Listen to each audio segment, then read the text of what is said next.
함께 나눈 하나님의 말씀 베드로후서 1장 1절에서 11절까지의 말씀 함께 보겠습니다. 신약성경 384페이지 신약성경 384페이지에 있는 베드로후서 1장 1절에서 11절까지의 말씀, 우리 한 절씩 교독하여 읽으시고 마지막 합독하도록 하겠습니다. 베드로후서 1장 1절에서 11절까지의 말씀 384페이지에 있습니다. 예수 그리스도의 종이며 사도인 시몬 베드로는 우리 하나님과 구주 예수 그리스도의 의를 힘입어 동일하게 보배로운 믿음을 우리와 함께 받은 자들에게 편지하노니, 하나님과 우리 주 예수를 알므로 은혜와 평강이 너희에게 더욱 많을지어다. 그의 신기한 능력으로 생명과 경건에 속한 모든 것을 우리에게 주셨으니 이는 자기의 영광과 덕으로서 우리를 부르신 이를 알므로 말미암음이라. 이로써 그 보배롭고 지극히 큰 약속을 우리에게 주사 이 약속으로 말미암아 너희가 정욕 때문에 세상에서 썩어질 것을 피하여 신성한 성품에 참여하는 자가 되게 하려 하셨느니라. 그러므로 너희가 더욱 힘써 너희 믿음의 덕을, 덕의 지식을, 지식의 절제를, 절제의 인내를, 인내의 경건을, 경건의 형제의 우애를, 형제의 우애의 사랑을 더하라. 이런 것이 너희에게서 흡족한즉 너희로 우리 주 예수 그리스도를 알게 게으르지 않고 열매 없는 자가 되지 않게 하려니와, 이런 것이 없는 자는 맹인이라 멀리 보지 못하고 그의 옛 죄가 깨끗하게 된 것을 잊었느니라. 그러므로 형제들아, 더욱 힘써 너희 부르심과 택하심을 굳게 하라. 너희가 이것을 행한즉 언제든지 실족하지 아니하리라. 함께 했습니다. 이같이 하면 우리 주 곧 구주 예수 그리스도의 영원한 날에 들어감을 넉넉히 너희에게 주시리라. 아멘. 이 시간에 함께 읽은 본문 말씀을 중심으로 부르심과 택하심을 굳게 하라 라는 제목으로 함께 은혜를 나누겠습니다. 베드로후서는 베드로 사도가 전한 첫 번째 편지와 함께 이제 두 번째 편지가 되는데, 그 대상은 첫 번째 편지의 대상자들과 동일한 사람들에게 편지를 하고 있습니다. 그런데 기록된 목적이 조금 차이가 있어요.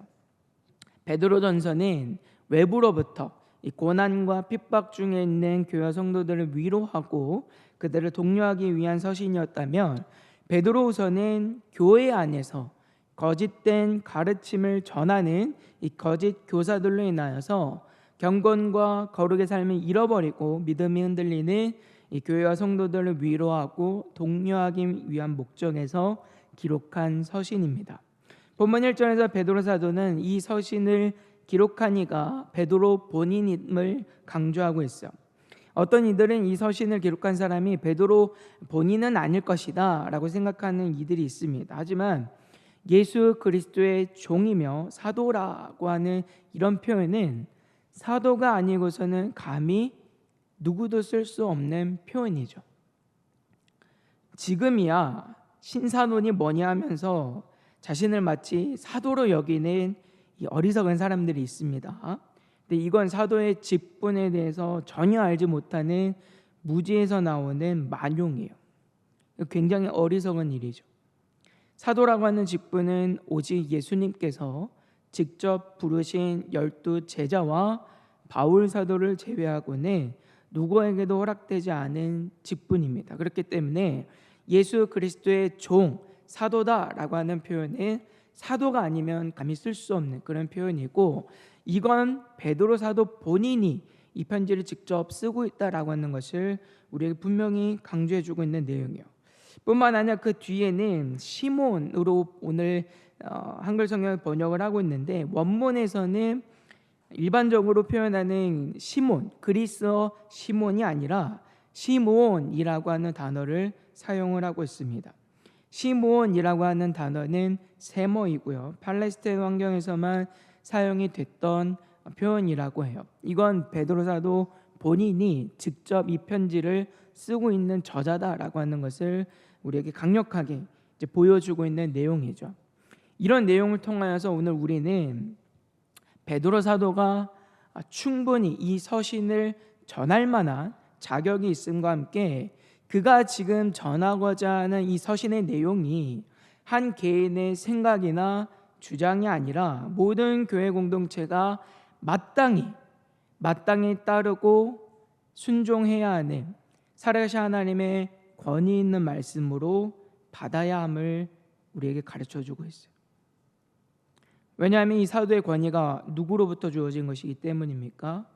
예수님으로부터, 우리 하나님으로부터 주어진 것이기 때문에 그가 전하는 이 권면의 내용, 이 서신의 내용들은 그냥 사람의 말이 아닌 거예요. 우리가 마땅히 듣고 따라야 하는 살아계신 하나님의 권위 있는 말씀이다라는 말이죠. 그래서 베드로 사도는 이 서신을 받는 이들에 대해서 우리 하나님과 구주 예수 그리스도의 의를 힘입어 동일하게 보배로운 믿음을 우리와 함께 받은 자들이라고 소개를 하고 있어요. 여기서 주목할 점은 동일하게 믿음을 우리와 함께 받았다라고 하는 말입니다.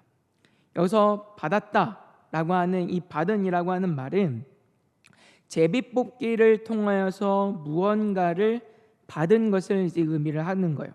그러니까 이거는 하나님의 은혜로서 우리에게 주어진 것이다라고 하는 의미를 말씀하고 있습니다. 그러니까 이 편지를 받는 수신자들은 모두 예수 그리스도를 믿는 믿음으로 구원의 은혜를 받은 하나님의 택한 백성, 교회와 성도들을 말하고 있어요. 그렇기 때문에 우리가 정말로 교회이고 우리가 정말로 하나님이 구원하신 그 구원의 은혜를 받은 믿음의 사람임을 우리가 인정하고 고백한다면 베드로 사도가 전하고 있는 이 서신의 내용, 이 권면의 내용을 그냥 듣고 흘려보낼 수 없는 겁니다.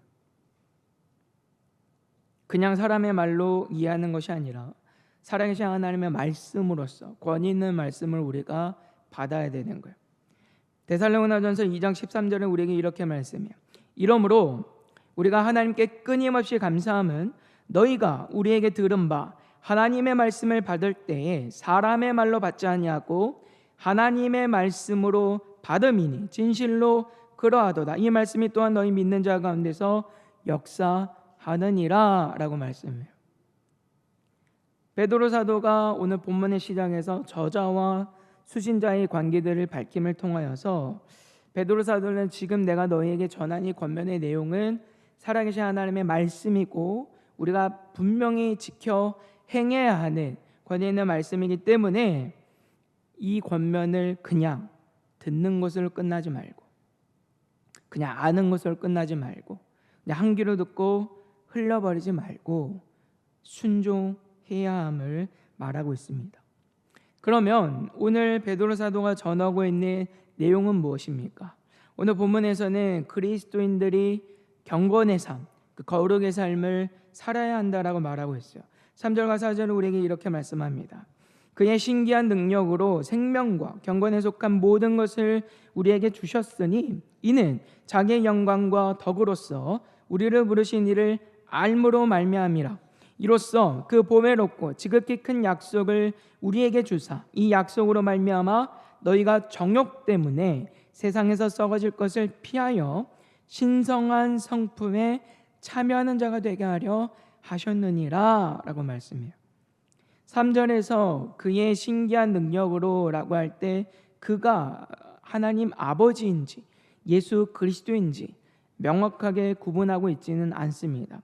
그래서 학자들마다 여기에 여러 의견들이 있는데 베드로 사도가 하나님 아버지와 예수 그리스도를 따로 구분하지 않는 이유는 베드로 사도에게 있어서 하나님 아버지와 예수 그리스도는 동일한 하나님이시기 때문에 우리가 이해할 수 있어요. 그러니까 중요한 점은 하나님과 예수 그리스도를 통해서 우리에게 무엇이 주어졌다고 말합니까? 생명과 경건에 필요한 것들이 다 주어졌다라고 말해요. 그러니까 하나님이 우리에게 다 주셨다라고 말하고 있어요. 3절 마지막에서는 자기의 영광과 덕으로서 우리를 부르신 이를 알므로 말미암았다라고 말씀하는데 이는 예수 그리스도의 대속의 은혜와 십자가의 죽으심과 그 부활하심으로 말미암아 우리에게 주어진 구원의 은혜를 말하죠. 그리고 4절에서 너희가 정욕 때문에 세상에서 썩어질 것을 피하여 신성한 성품에 참여하는 자가 되게 하였다라고 하는 이런 말씀을 우리가 생각을 해본다면, 하나님이 우리에게 주신 생명과 경건의 모든 것이라고 하는 건 우리가 영원한 생명을 가진 자로서 하나님과 동행하고 하나님의 말씀에 순종하고 하나님의 뜻을 따라서 하나님을 기쁘시게 하며 살아가는 하나님의 백성된 자녀된 삶이라고 우리가 이해할 수 있습니다. 실로 하나님께서는 우리가 하나님의 자녀로 살아가기에 필요한 모든 것을 다 주셨어요. 하나님의 말씀도 주셨고요, 우리를 구원하기 위해 예수 그리스도도 우리에게 주셨고요, 성령 하나님의 내주 역사하시는 은혜로 말미암아 예수님이 우리에게 보여주시고 가르쳐 주신 그 하나님의 뜻을 기억나게 하시고 깨닫게 하시고 믿게 하시고 또 그 말씀을 실천할 수 있는, 살아갈 수 있는 능력도 우리에게 다 주셨어요. 이제는 우리가 더 이상 죄의 종노릇 하지 않고 살아갈 수 있게 되었단 말이에요. 로마서 6장 17절과 18절 우리에게 이렇게 말씀합니다. 하나님께 감사하리로다. 너희가 본래 죄의 종이더니 너희에게 전하여 준 바 교훈의 본을 마음으로 순종하여 죄로부터 해방되어 의에게 종이 되었느니라. 갈라디아서 4장 8절과 9절은 또 이렇게 말씀합니다. 그러나 너희가 그때에는 하나님을 알지 못하여 본질상 하나님이 아닌 자들에게 종노릇 하였더니 이제는 너희가 하나님을 알 뿐 아니라 더욱이 하나님이 아신 바 되었거늘 어찌하여 다시 약하고 천박한 조동학문으로 돌아가서 다시 그들에게 종노릇 하려 하느냐라고 말씀해요. 베드로 사도뿐만 아니라 바울 사도 또한 우리가 예수 그리스도를 믿어서 구원받은 하나님의 백성이 되었고 이는 모두 죄와 사망의 권세 아래서 더 이상 살아가지 않게 되었다라고 하는 것을 증거하고 있어요. 이제는 우리가 우리의 옛 본성을 따라서 세상의 가치를 따라서 범죄하면서 그 죄를 즐거워하면서 살아가는 게 아니라 영원한 생명을 가진 자로서 하나님과 늘 언제나 동행하고 하나님의 영광을 위하여 하나님의 뜻을 따라 살아갈 수 있게 되었다라고 말하고 있어요. 오늘 본문에서 베드로 사도가 우리의 이런 변화된 정체성에 대해서 강조하고 있는 이유는 어디에 있겠습니까? 왜 지금 베드로 사도는 우리가 예수 그리스도를 믿는 믿음으로 말미암아 구원받아서 변화되었다, 우리는 이제 더 이상 죄에 살지 않는다라고 말하고 있는 것일까요? 우리가 그런 사람들이기 때문에 우리의 삶에는 그에 합당한 경건의 삶이 당연히 있어야 한다라고 말하고 싶기 때문인 겁니다. 우리가 이제는 죄의 종로를 타면서 범죄하며 살아가지 않을 수 있게 되었으니까 우리는 경건의 삶을 살아가는 게 맞다라고 말하고 있는 거예요. 그래서 5절과 7절까지의 말씀은 우리에게 이렇게 말씀하죠. 그러므로 너희가 더욱 힘써 너희 믿음의 덕을, 덕의 지식을, 지식의 절제를, 절제의 인내를, 인내의 경건을, 경건의 형제 우애를, 형제 우애의 사랑을 더하라 라고 말씀합니다. 지금 베드로 사도가 말하고 있는 항목들은 모두 그리스도인들이 하나님의 백성답게 살아가는 그 적극적인 삶의 태도에 대해서 우리에게 말하고 있는 거예요. 지금 언급되고 있는 이런 항목들을 생각할 때 우리가 주의해야 할 것은 이것을 단계적이거나 또는 순차적인 개념으로 이해해서는 안 된다라고 하는 겁니다. 그러니까 다시 말해 믿음 다음에 덕이 있고 덕이 있은 다음에 지식이 있다는 식으로 생각해서는 안 되는 거예요. 만약 이를 우리가 단계나 또는 어떤 순차적인 것으로 이해를 하게 되면 다른 덕목으로 넘어가기 이전에 선행이 되어야 하는 한 가지의 덕목을 우리가 충분히 숙달해야 한다라고 생각할 수 있습니다. 그렇게 되면 다른 덕목으로 넘어가기 전에 일정한 시간을 우리가 시간을 할애하고 연습하고 훈련하는 우리의 노력이 필요하다라고 생각할 수 있는 거예요. 그렇게 되면 그리스도인의 삶을 어떻게 이해하느냐, 전적인 하나님의 은혜와 하나님을 의지하는 게 아니라 한 개인의 노력으로 우리가 이룰 수 있는 것처럼 여길 수 있단 말이에요. 근데 성경은 지금 그걸 얘기하고 싶은 게 아닌 겁니다. 내 노력을 통하여서 다음 단계로 레벨업을 해가는 그런 걸 얘기하는 게 아니에요. 단계나 순차적인 개념이 아니라 오히려 동시다발적으로 우리의 삶에 나타나야 하는, 그러니까 다시 말해서 우리의 삶의 전 영역에서 우리의 전 인격으로 나타나야 하는 우리의 변화된 반응에 대해서 지금 성경은 말씀하고 있는 거예요. 참된 믿음의 사람은 믿음이 있으면 덕도 있어야 하고요, 지식도 있어야 하고요, 절제도 있어야 하고요, 인내도 있어야 하고요, 경건도 있어야 하고요, 형제 우애와 사랑도 다 나타나야 되는 거예요. 이거 다음에 저것, 이게 아니에요. 이게 같이 동시에 다발적으로 함께 나타나야 하는 모습이라는 거예요. 때때로는 부분들이 잘 안 되는 부분들도 있어요. 분명히 부족하고 연약한 부분들도 있습니다. 그러나 우리의 삶의 전 영역에서 우리에게는 전인격적인 변화와 반응이 나타나야 한다라고 지금 말하고 있는 거예요. 그만큼 베드로 사도는 그리스도인들이 경건과 거룩의 삶을 살아가기 위해서 얼마나 적극적인 태도를 가지고 살아가야 하는지를 우리에게 강조하고 있는 겁니다. 그래서 베드로 사도가 말하는 이 덕목이 믿음에서 시작해서 무엇으로 끝나고 있습니까? 사랑으로 끝나고 있음을 여러분 주목해 보셔야 돼요. 믿음은 모든 덕의 뿌리와 기초가 되고, 사랑은 그리스도인들의 삶의 목표이자 절정이 되는 거예요. 베드로 사도는 교회 공동체를 향해서 구원받은 하나님의 백성으로서 하나님의 자녀답게 그 경건과 거룩의 삶을 계속해서 살아가야 한다라고 우리에게 얘기하고 있는 겁니다. 우리가 생각할 때는 너무나 뻔하고 너무나 당연하게 생각할 수 있는 내용이라고 생각하실지 모르겠어요. 왜 베드로 사도는 이런 뻔한 얘기들, 우리가 익히 알고 있는 내용들을 이렇게 얘기하고 있는 것일까? 너무나 당연한 얘기들을 왜 하고 있는 것일까 생각할 수 있지만, 문제는 뭐냐면 우리가 그 당연한 일을 하지 못할 때가 너무나 많다라고 하는 거예요. 문제는 거기에 있어요. 하나님의 백성으로 순종하며 살아야 되는 거 모르는 사람 없어요. 그러나 알아도 그렇게 살지 못할 때가 많은 게 문제라는 거예요. 특히 베드로 사도가 이 편지를 기록할 당시에 교회는 더욱 그런 어려움에 있었습니다.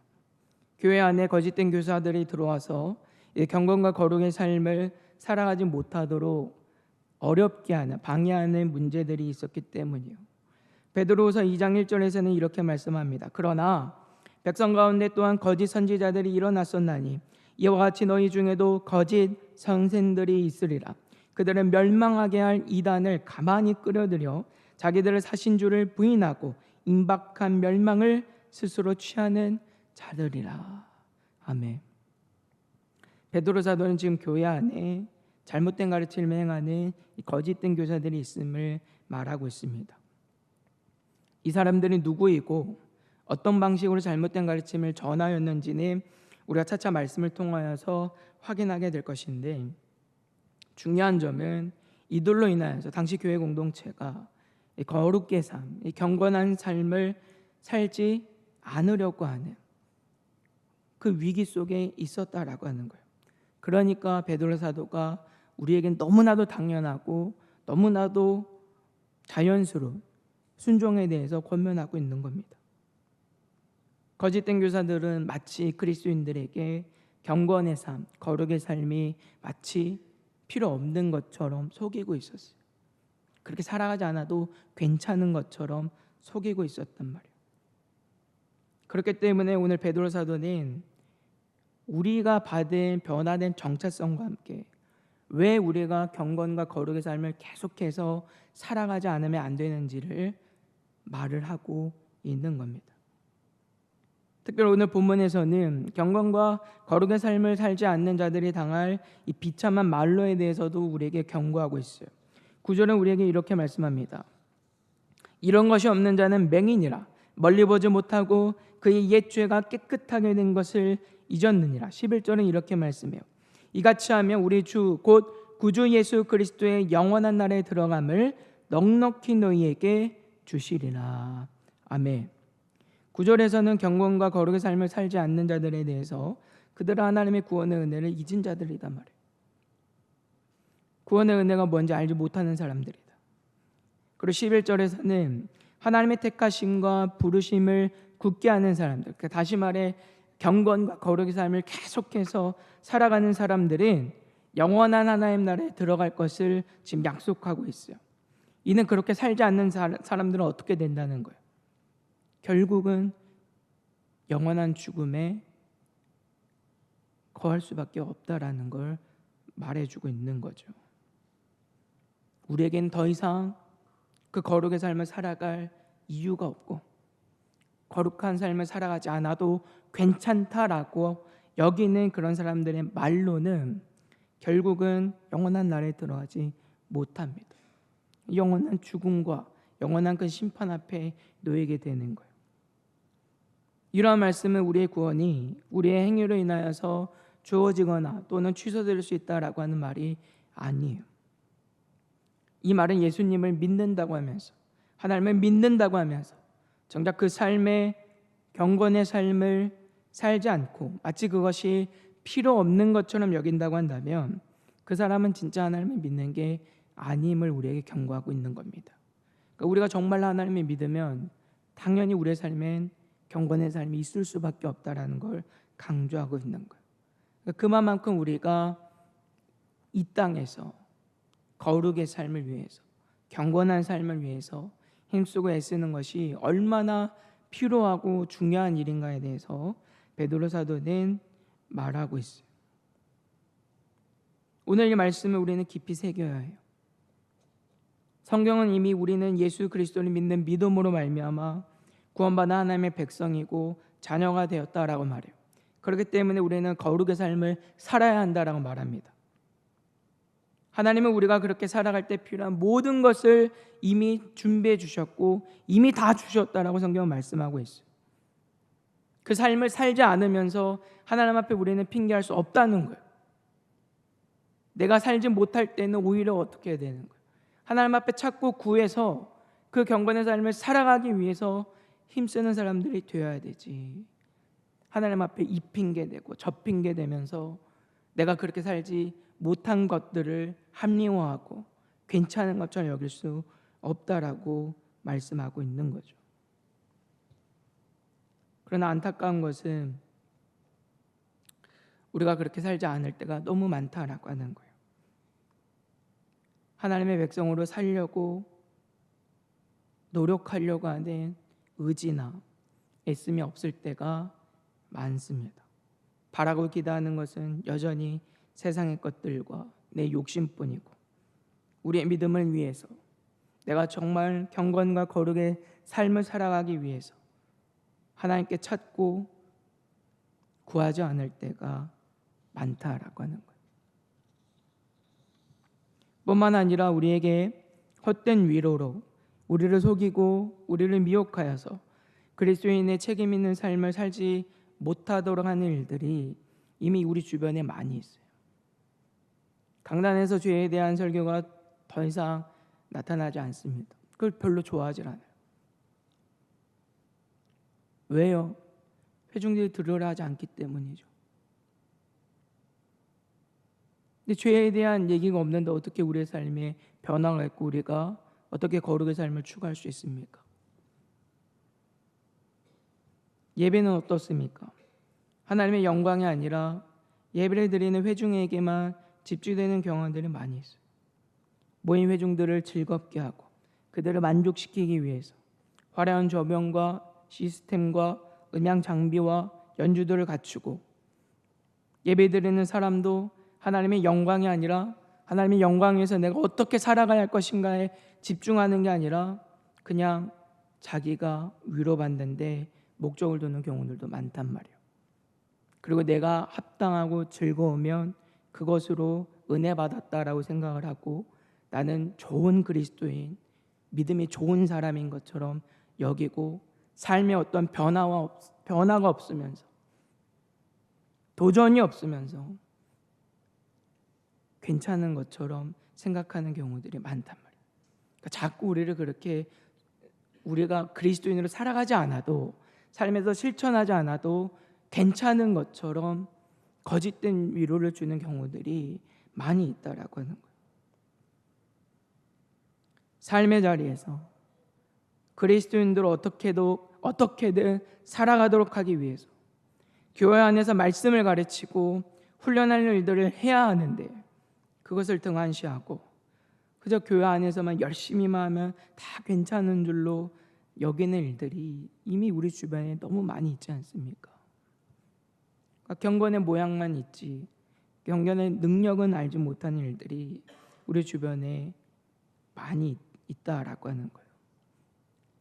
그러나 오늘 말씀에서 성경은 그리고 베드로 사도는 분명하게 우리의 삶에서 그리스도인의 참된 행실이 있어야 함을 말해주고 있습니다.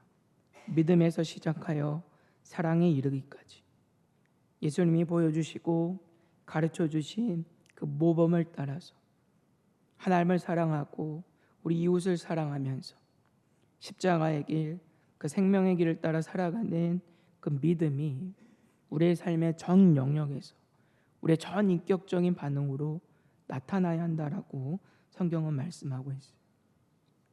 사랑하는 성도 여러분, 오늘 말씀은 우리가 하나님 앞에 구원받은 하나님의 자녀이고 하나님께서 우리에게 모든 생명과 경건을 위한 모든 것들을 이미 우리에게 주신 자들이기 때문에 우리는 마땅히 영생을 가진 자로서 경건의 삶을 살아가야 함을 말씀하고 있습니다. 이 말씀을 기억하셔서 무늬만 그리스도인으로 살아가는 게 아니라 정말 삶으로서 우리의 전 삶의 영역에서 전 인격적으로 우리 하나님의 부르심과 택하심을 굳게 하여 살아갈 수 있는 복된 은혜가 오늘 여러분들에게 있게 되기를 주님의 이름으로 소망합니다.